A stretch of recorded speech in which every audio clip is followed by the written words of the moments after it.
Assalamualaikum and good morning to all of you students. How are you all? Hope so that you are doing good at your homes by the grace of Almighty Allah Subhanahu wa Taala. Myself, Mr. Vidya Kohar, your science teacher. Well, student, I hope that you are taking all the precautionary measures, and I am repeating again: be cautious, be careful while going outside the home. Okay. Do not go outside without any reason or any mandatory work. Okay, let's move toward our today's lecture. Let's open your books. Open page number 40. Here we were reading the chapter number 7, that is energy and its type. Before moving our today's topic, I want to give you the recap of the chapter, what we have so far covered. We have seen what energy is. Energy is the ability to do work. There are different forms of energy, and it is the property of energy that energy can neither be created nor destroyed, but it can be converted from one form to another form, converted or transferred as the same thing. Okay, there are different forms of energy. The basic or major type of energy are kinetic and potential energy. Then we have seen what kinetic energy, the energy possessed by a moving body or due to its motion. Okay, the energy present in the body due to its motion is called kinetic energy. Then we have seen the form of kinetic energy. Number 1 is electrical energy. Electrical energy is a type of kinetic energy. It is produced due to the moving of electrons in a conductor. Then we have seen sound energy. Okay, it is also a type of kinetic energy, and it enables us to hear the sound. If sound energy is not moving, then how could we be able to listen? Then in yesterday's lecture we have covered the topic of potential energy. So what potential energy is? The energy stored in a body due to its position is called potential energy. Means to say, whenever the things are stationary, okay, whenever the things are stationary due to its position, it has stored energy which is called potential energy. Okay, then we have discussed the type of potential energy. There are different types of potential energy, but some are given in your book, and some of them are elastic potential energy, gravitational potential energy, nuclear potential energy, and chemical potential energy. Elastic potential energy, as far as elastic potential energy is concerned, it is stored in any object which is stretched. Example is rubber band or spring or any object which can be stretched. Okay. Now gravitational potential energy, it is energy present in your earth. Okay. It is the force of attraction. Gravity is force of attraction which pulls the object toward the center of the earth, due to which gravitational potential energy occurs. Okay, it's stored in an object when it is carried away from the earth. Okay, carried away from the earth, जब भी कोई चीज़ आप अर्थ से away लेकर जाएंगे, दूर लेकर जाने की ट्राई करेंगे, then earth definitely pull that thing towards its center due to its gravity. Now we have third type of potential energy, that is nuclear potential energy. This energy is stored in the nucleus of an atom. Whenever the nucleus of an atom break, okay, or join, two nucleuses join together or split apart. Okay, when the splitting occur, this is called fission, and when the fission occur, then join together means fusion. When fusion occur, this is called when the two nucleus combine, they are coming together and cause the fusion reaction. And when the single nucleus is splitting apart, means dividing into two, this is called fission reaction, and this energy is called nuclear potential energy because it is present in the nucleus of an atom. Okay, this is present in the nucleus of an atom. The fourth one is chemical potential energy. This is the type of energy which is present in our food and fuels and which make us enable to get energy from them due to chemical reaction. Because this energy is produced due to chemical reaction, that's why this is called chemical potential energy. Okay, now come towards our today's topic, that is heat or thermal energy. Therm means heat. Okay, it is right. This word therm means heat, so it is called thermal energy or heat energy. Okay, now I am gonna read. मैं reading करने लगी हूँ. So student, be careful. Careful रहिए and focus. Okay, focus कीजिए.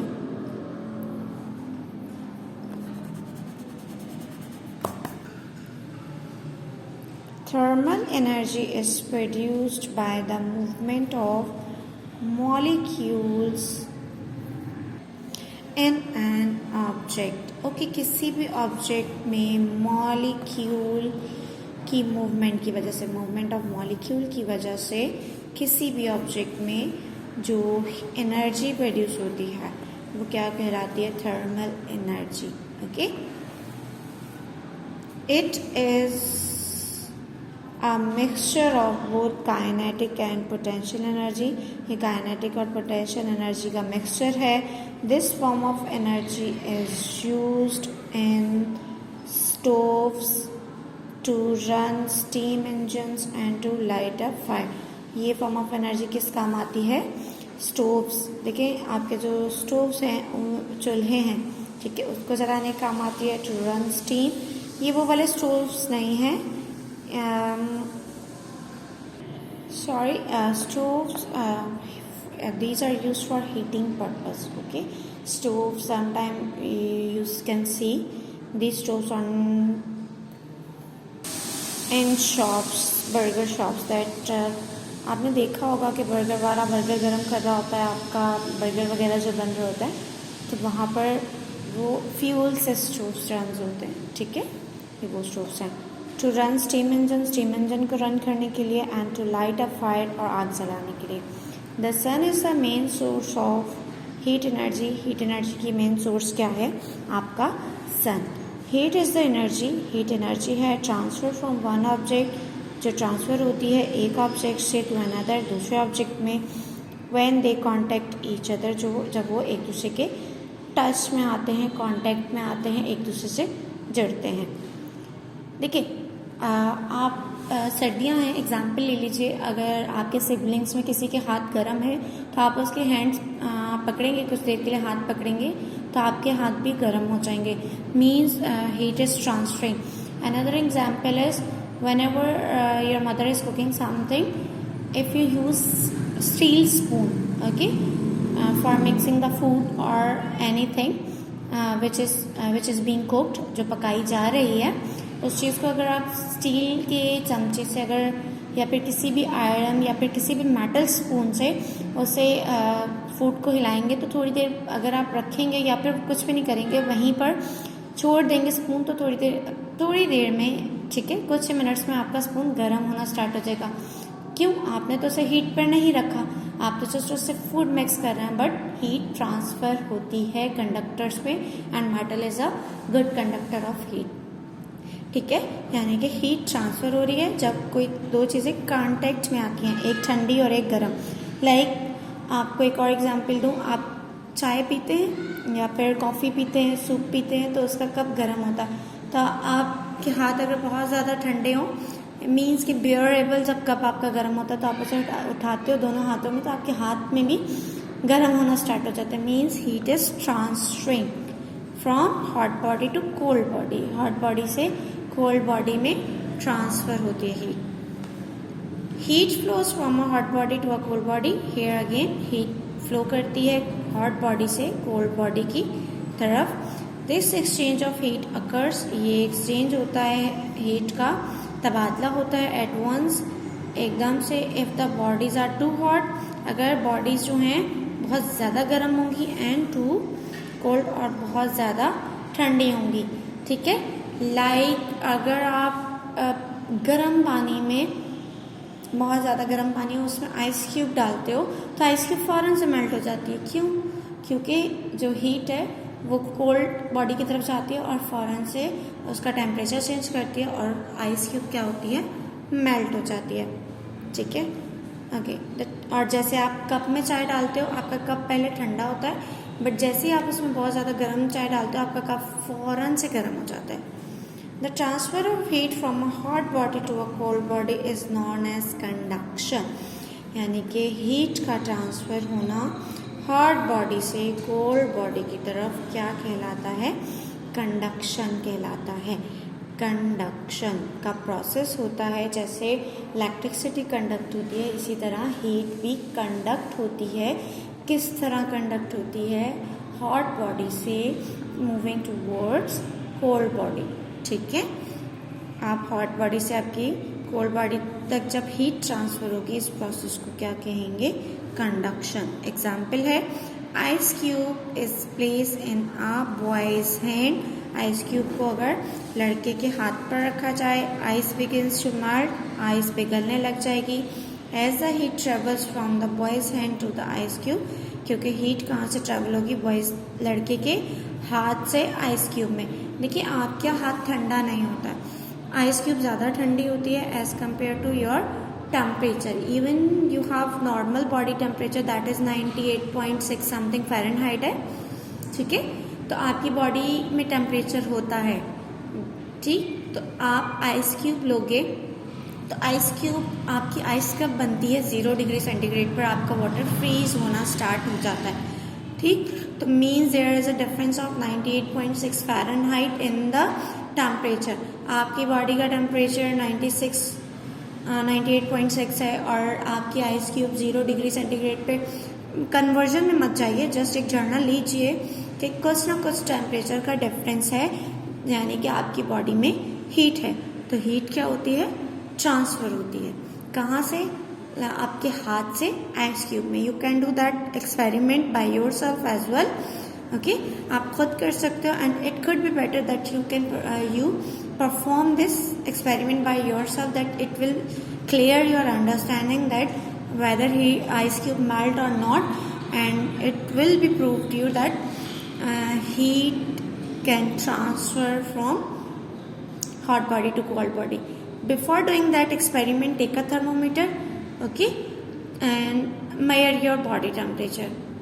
Thermometer ले, ठीक, और अपना body temperature measure करें, note down your body temperature, and you can also use put that thermometer on your put that ice cube on your thermometer. You will see at once that the temperature will going downward, okay. आपका temperature down चला जाएगा, और आपको पता है thermometer में mercury होता है, ठीक है। If you are using clinical thermometer, the thermometer contain mercury in it, okay। वो जो सिल्वर कलर की शाइनिंग लाइन होती है उसमें मर्करी होता है, आप देखेंगे कि वो श्रिंक हो जाएगा, ठीक है। तो means there is a difference between your temperature and the temperature of the ice cube.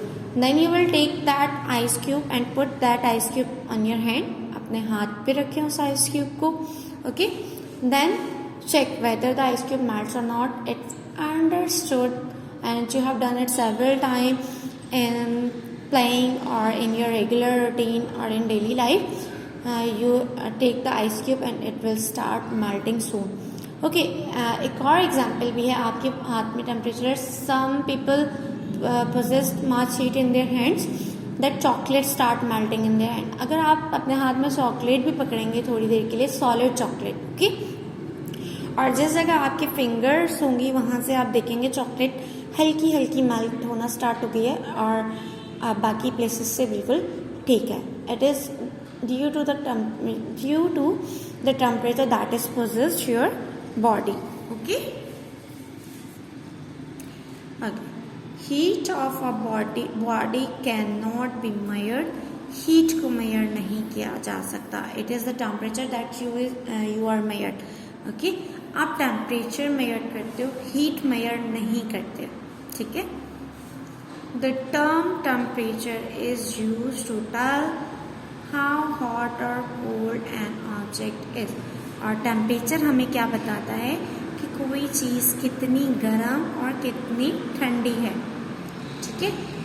You can not mayor heat. आप हीट मेयर नहीं कर सकते, but you can mayor temperature, and temperature is the मेयरमेंट of how hot, मतलब कोई चीज़ कितनी गर्म है, and how cold, और वो कितनी ठंडी है. ठीक है. आप ये नहीं कह सकते इसमें इतनी हीट है और इसमें इतनी वो है कोल्डनेस है. It is the temperature that you can measure, it is not heat. Okay. Temperature is the mayor of hotness and coldness of the body. Here you have got the definition of temperature, that temperature, what temperature is? Temperature is the measurement. Okay. Measurement of what? Hotness and coldness of a body. यानी कि आपकी body कितनी ठंडी है और कितनी गर्म है, that measurement is temperature. Okay. आपको बुखार होता है, if you suffer from fever, then you checked your temperature. आप टेम्परेचर चेक करते हैं. ठीक है. then you told that the doctor told you that you have that much temperature. वो ये नहीं कहता आप इतने गर्म हैं या इतने ठंडे हैं. ठीक है. Objects that have low temperature और कोल्ड, वो ऑब्जेक्ट्स जिनका टेम्परेचर लो है, कम है, वो क्या होती हैं? ठंडी होती हैं. While objects that have high temperature are warm or hot. ठीक है. जबकि जिनका टेम्परेचर हाई होता है वो क्या होती है? वार्म और हॉट होती है. देखिए, ज़्यादा हाई होगा that it will come into hot, और अगर माइल्ड टेम्परेचर होगा मीन्स वेयरेबल होगा, then it is just warm. Okay. आप हॉट कप ऑफ टी नहीं लेते हैं, आप just you talk warm cup of tea. ठीक है. लेकिन कुछ लोग बहुत ज़्यादा गर्म चाय भी पीते हैं, बट इट इज़ बेयरेबल. ठीक है. क्या ऐसा है कि आपकी चाय बनती है या कॉफ़ी बनती है, फ़ौरन से उठाया और सिप ले लिया? नो.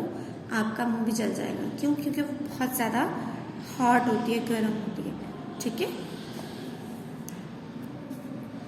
आप वेट करते हो, आप किस चीज़ का वेट करते हो? आप कहते हो कि मतलब थोड़ी सी ठंडी हो जाए, मीन्स उसका टेम्परेचर कहाँ जाता है? सोचने वाली बात है ना. आपने तो चाय गरम गरम निकाली, वो ठंडी कैसे होती है? वो इसलिए ठंडी होती है कि आपका सराउंडिंग एटमॉस्फेयर का टेम्परेचर कम होता है और हीट ट्रांसफ़र होती है कप ऑफ टी से आपके एटमॉस्फेयर में. इस वजह से ग्रेजुअली आपकी चाय ठंडी होना स्टार्ट हो जाती है, और एट दी एंड वो कहाँ तक ठंडी होगी? आपके रूम टेम्परेचर पर. जितना आपका रूम टेम्परेचर है उतना ही आपके कप का टेम्परेचर हो जाएगा. You can measure it as well. ठीक है. आप इसको भी मेयर कर सकते हो. Take a clinical thermometer. Sorry, आप क्लिनिकल थर्मोमीटर इसमें यूज़ नहीं कर सकते. आप इसमें अल्कोहल थर्मोमीटर इस्तेमाल कर सकते हो, जो टेम्परेचर मेयर करने के इस्तेमाल आता है. It has red alcohol in it. Okay. That's why it is called alcohol thermometer. ठीक है. आप अपना रूम टेम्परेचर मेयर करेंगे, आपका रूम का टेम्परेचर क्या है, और कप, चाय का कप, बेटा बिल्कुल हॉट थर्मोमीटर, हॉट चाय में थर्मोमीटर मत डालिएगा, इट विल ब्रेक, टूट जाएगा. तो आप थोड़ी सी जब बेयरेबल हो आप उसमें थर्मोमीटर डालिएगा. ठीक है. और चेक कीजिएगा टेम्परेचर क्या है, और बाद में भी चेक कीजिएगा जब आप की चाय ठंडी हो जाए. You will find a difference. Okay. आपको डिफरेंस पता चल जाएगा. ठीक है. कि मतलब टेम्परेचर फॉल हुआ और कितना फॉल हुआ. Okay. These are the experiment. If you do that experiment, your understanding will be clear. Okay. आपकी अंडरस्टैंडिंग बहुत अच्छे तरीके से क्लियर हो जाएगी. When an object come in contact with another object, जब एक ऑब्जेक्ट दूसरे ऑब्जेक्ट के कांटेक्ट में आता है यानी उसे जोड़ता है, heat suddenly flow from a hot object to a cold object.